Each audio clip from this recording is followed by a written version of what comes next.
idle chit-chat, spilling the tea, dishing out the dirt. There is no end to the ways in which gossip has been denounced as a malicious pastime. But what if gossip isn't just idle chatter, but a source of power and protection passed from one woman down to another? Could the ridicule and censure of gossip be a way to silence a language that was created to empower women? Hi friends, and welcome back to my channel. Today we are doing a deep dive into the origins of gossip, and I'm going to be busting some mistruths around what is a very misunderstood word.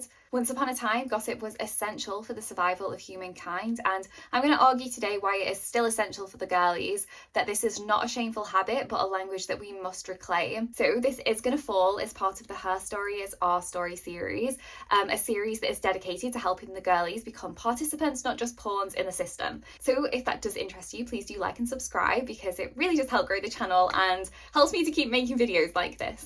So we do have a bit of an agenda for today. We don't have a specific character or story we're going to be discussing, but I will weave a couple of stories in there. We're going to be looking at the Goddess Pheme, and also I'm going to discuss a story where a woman marries a hyena who's pretending to be a man. The 3 books that helped me create this video and I'm going to reference today are On Our Best Behaviour, The 7 Deadly Sins and the Price Women Pay to Be Good by Elise Lonan, Witch Hunting and Women by Sylvia Frederica, and The Heroine with 1001 Faces by Maria Tatar. Okay, let's get into it.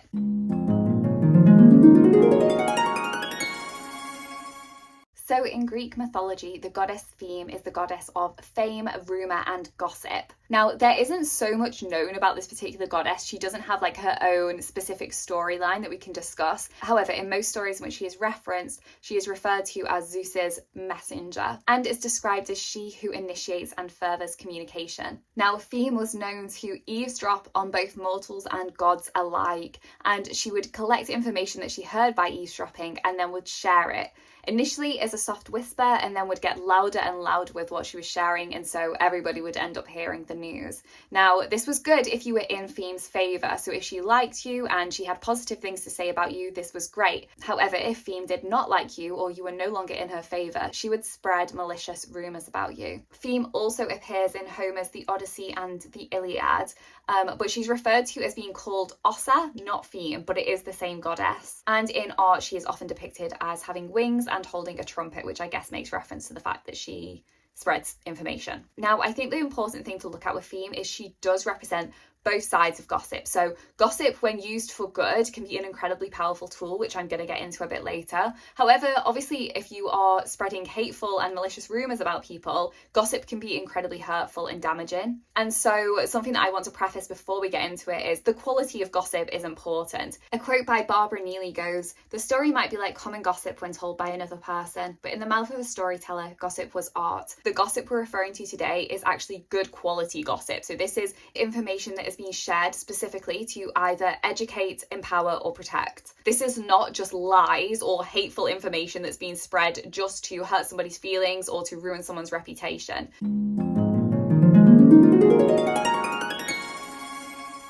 Initially, the word gossip was actually godsib, which actually meant godparent or close family friend. But in early modern England, the word did change slightly to reference a companion in childbirth.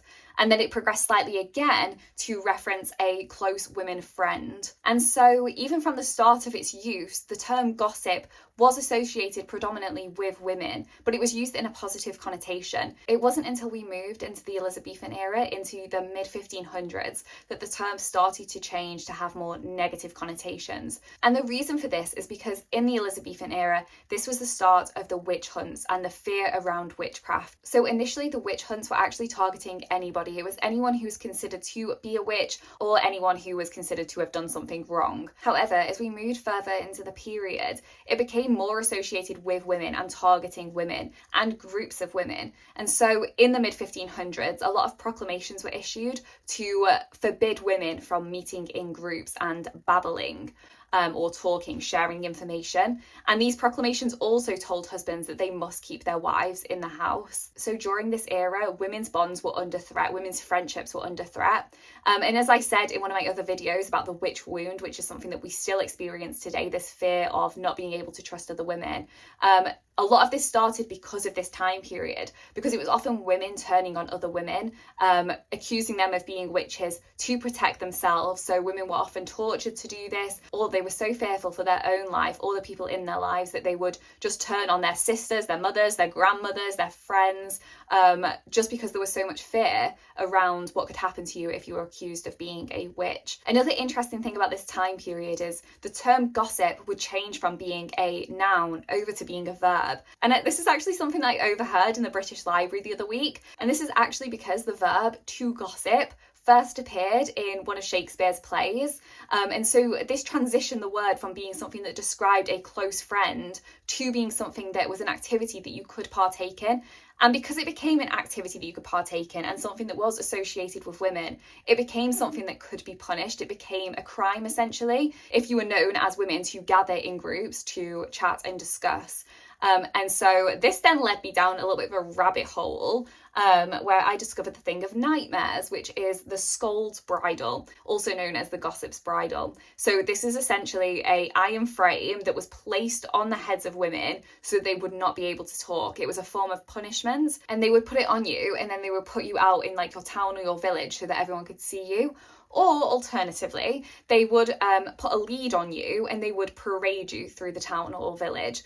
So yeah, it was a pretty horrific form of punishment, but it was a form of punishment for women who were said to have troublesome speech. So referencing gossip or women who were talking to each other when this was now forbidden. This particular punishment was often used on lower class women whose speech was considered to be the most troublesome. The reason for this is because the elite and the patriarchs in society became so fearful about what women were discussing in their groups. They thought that this was the time that they were discussing witchcraft and the way that they could, wreak havoc upon their own community. When this likely was not the case, they were just friends meeting up and talking. However, in one of the books that I read, one quote said, "High culture's disdain for gossip is strategic, and it is symptomatic of deep anxieties about the subversive power of gabbing, trading stories, and engaging in the seemingly frivolous activity of small talk, malicious or benign." So like the fear of witches and witchcraft, there became this paranoia, this fear around gossip and women getting together in groups and discussing topics. And once degraded, gossip transformed itself from being a form of social support and bonding into social sabotage. So because of the prosecution and the punishment in relation to gossip, it changed the connotations around the word entirely. It changed to being something that was considered hurtful, bad, malevolent, a troublesome pastime that needed to be stopped. And even in most languages nowadays, the term a gossip is still almost exclusively gendered female.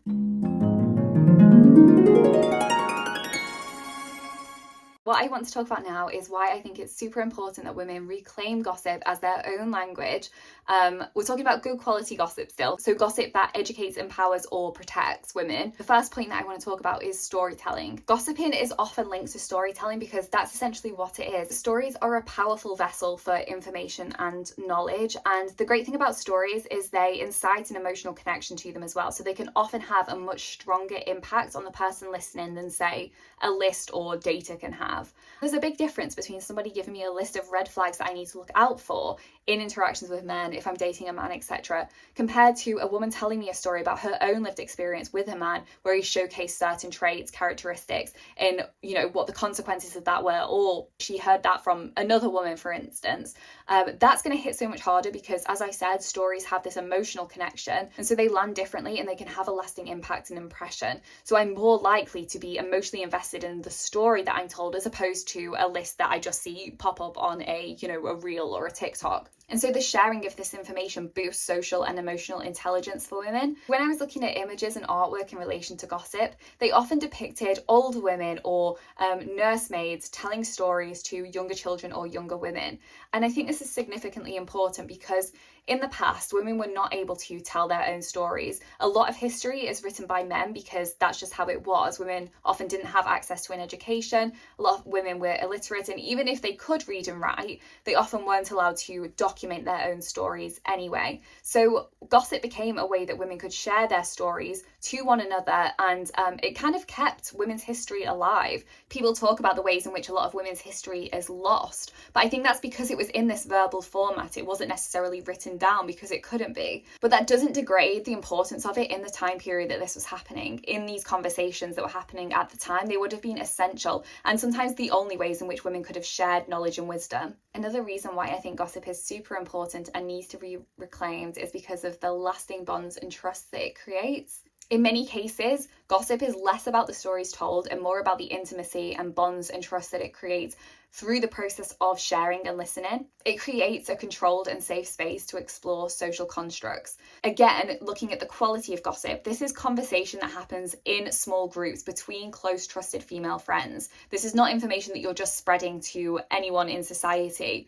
So gossip reinforces social norms and boundaries and indicates what is acceptable within the group that you're in. So in these safe spaces, women can explore what is both celebrated and condemned, which then can lead them to be more confident in society as a whole.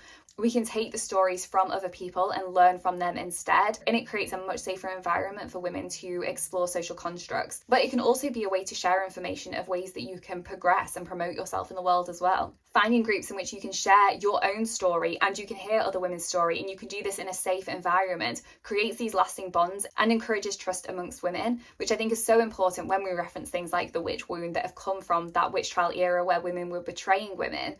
This is how we rebuild it. We take back these spaces where we can chat and we can discuss privately, and then that does start to break down these barriers that we've built up against other women. When we realize that we can share our stories and we can trust that that doesn't go further than the group, or we can discuss other stories, we can discuss other things we've heard, and together we can find ways in which we can move forward or we can learn from them, so that we can support each other in that process. Another reason why gossip I think is super important is it is a free knowledge source. So if we think about the punishments in relation to gossip, like the Scold's Bridle, which was particularly targeted at lower class women. Now, the reason for this is because likely lower class women were known to get into groups and discuss more regular than, say, middle class and upper class women.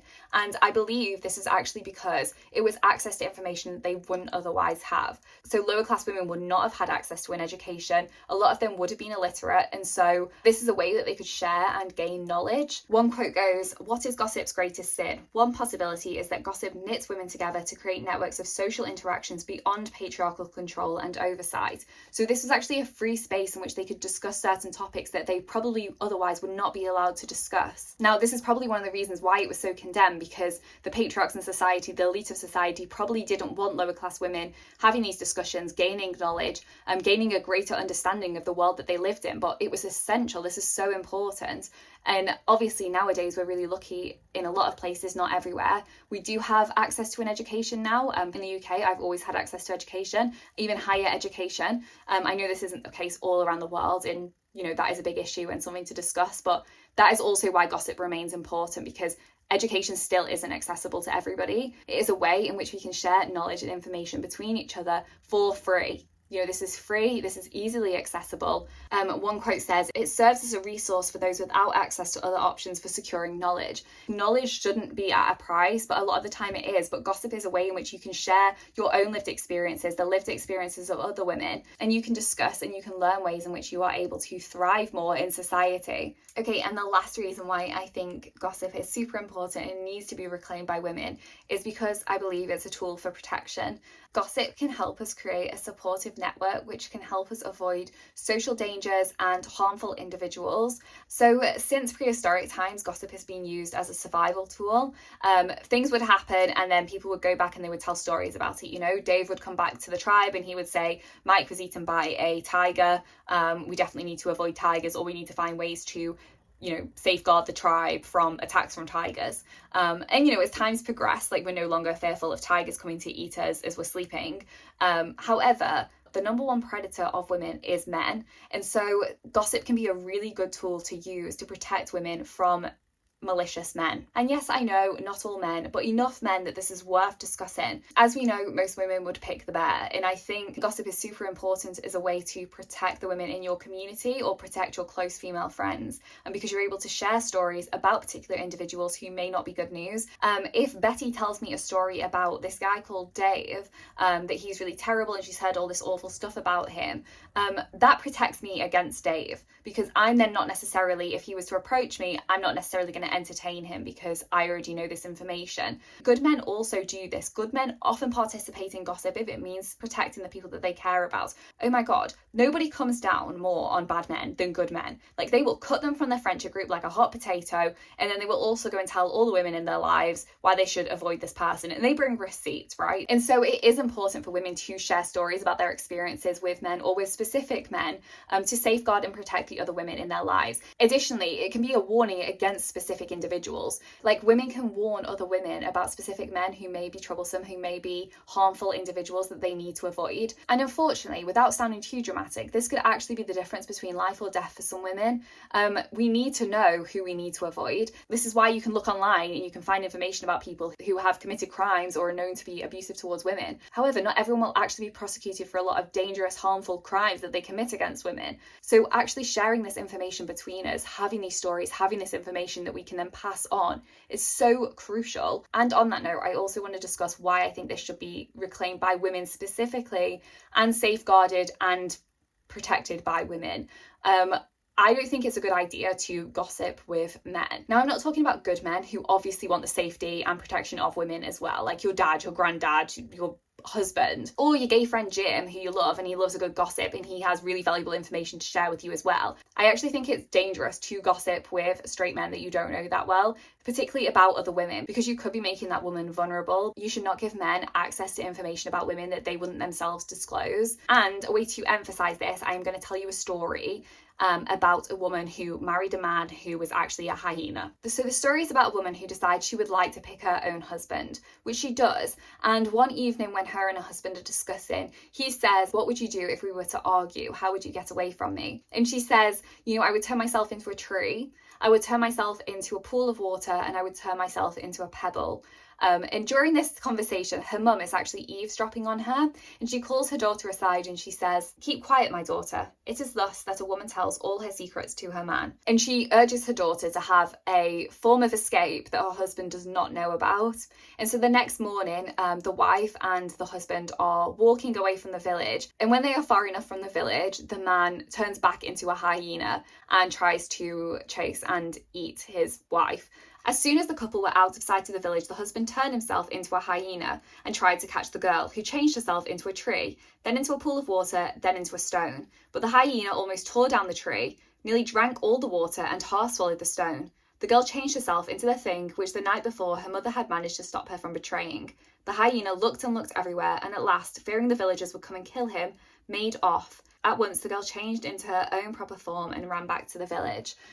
So the reason I wanted to share this story is because I think it emphasizes my point. Yes, I think there's a danger in sharing gossip with a woman you don't know that you can trust, and I really urge people not to do that as well. But I think there's something even more scary about sharing gossip to a man that you don't know whether or not you can trust, or if other women can trust them. It's a massive safety risk. As we see from the story, she told all of these secrets to this man, and it's only because her mother encouraged her to keep an escape route secret that she was able to escape being eaten by her hyena husband. So I think it's a really important story to remember with who you actually are sharing this information with, and I think it is important to keep it between the girlies. This has, as we've seen in this video, historically been a way that women communicate, and I think that is so important and something that we need to protect and preserve. Yes, it's been condemned in the past, but it was condemned because it was seen as a way that women were empowering one another. Women are stronger together, and if we can share this information between each other, it makes us more and more empowered. Gossip is anything but trivial. We share our own stories and we hear the stories of the other women around us. It's a form of knowledge sharing. It's a form of protection. It's a way in which we can empower one another.